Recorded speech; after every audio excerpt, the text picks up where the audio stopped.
Hey friends, it's Len here at 1A Auto. Today I'm working on a 2007 Toyota FJ Cruiser. I want to show you how to remove the shock for the rear tailgate. It's going to be fairly simple and you can do it too.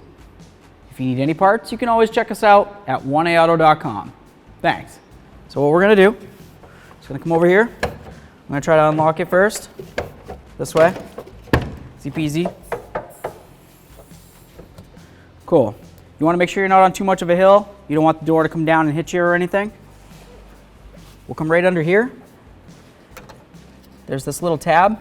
You just stick your small pocket screwdriver under it, lift it, bring it up and away, just like that. And this should just come right off, theoretically. There we are.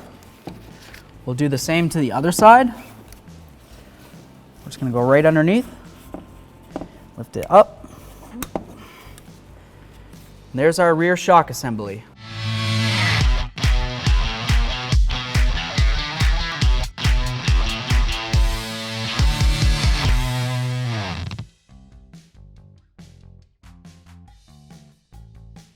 Okay, so now it's time to reinstall the shock assembly. You're just going to put it right over the ball.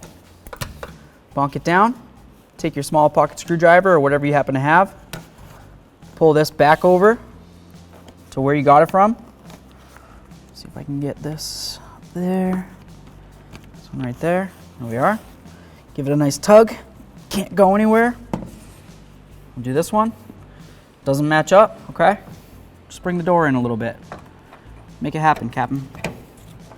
Slide that on there. Push that over. Okay. Give it a nice tug. There we are. Easy peasy. Thanks for watching. Visit 1aauto.com for quality auto parts shipped to your door, the place for DIY auto repair.